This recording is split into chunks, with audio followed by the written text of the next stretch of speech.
Air India की उड़ान में नहीं लेंगे खाना तो कम देना होगा किराया, पायलट चरण शुरू। जी हाँ, आज की समीक्षा का टॉपिक है एयर इंडिया की उड़ान में नहीं लेंगे खाना तो कम देना होगा किराया।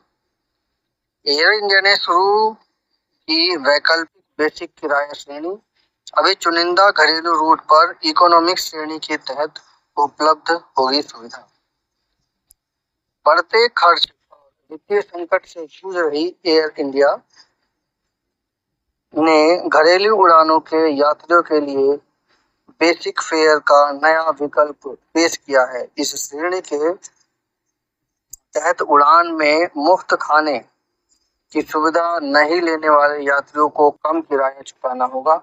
बेसिक किराया श्रेणी पूरी तरह से वैकल्पिक है। यात्रियों के लिए वैल्यू, क्लासिक और फ्लेक्स जैसी 3 अन्य किराया श्रेणियां भी उपलब्ध होंगी।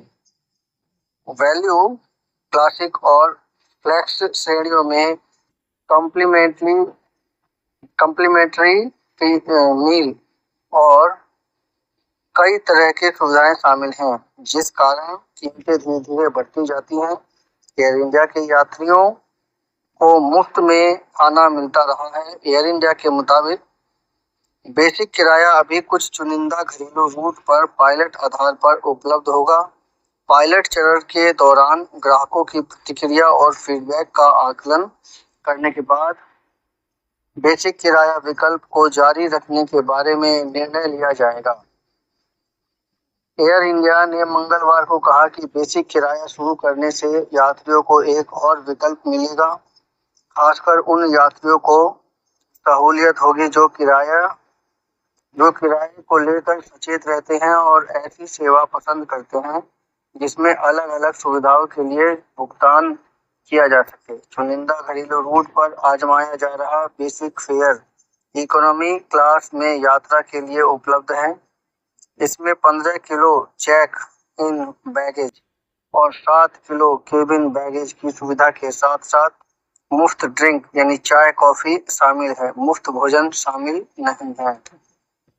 तो ये थी मुफ्त भोजन शामिल नहीं।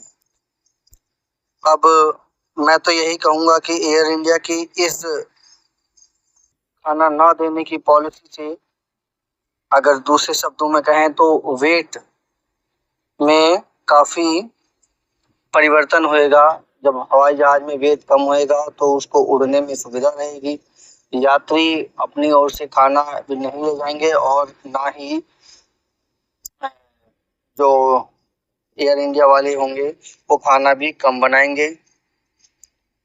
इसका बेनिफिट होगा एयर इंडिया के किराए पर। तो ये एयर इंडिया का ये जो कथन है ये काफी ज्यादा फायदेमंद होगा। अब देखना ये है कि इससे क्या यात्रियों की संख्या बढ़ती है। और हम तो ये कहेंगे कि जितने भी भारतीय विमान अगर उड़ रहे हैं, अगर वो अपनी नई तकनीकी के प्रकार के अगर वायुयान अगर बनाएं और उसमें किराया कम किया जाए तो ज़्यादा बेनिफिट होगा। जैसे कि एक्सीडेंट ना होने के लिए स्पेशल तरह का चैम्बर बना देना, जिसमें अगर बाय चांस यात्रियों को खतरा लगता है तो हवाई जहाज उस चैम्बर को इमरजेंसी में खोल देगा और वो नीचे गिर जाएगा। उसके बाद वो पैराशूट खोलने के बाद वजह से सेफली जमीन पर उतर जाएगा और इस प्रकार से सारे यात्री सेफ हो जाएंगे। किसी भी प्रकार की कोई भी दुर्घटना नहीं होगी। ऐसे में कोई भी दुर्घटना मतलब कोई भी यात्री सेफ रहेगा और किराया भी उसके हिसाब से धीरे धीरे करके कंट्रोल किया जा सकता है।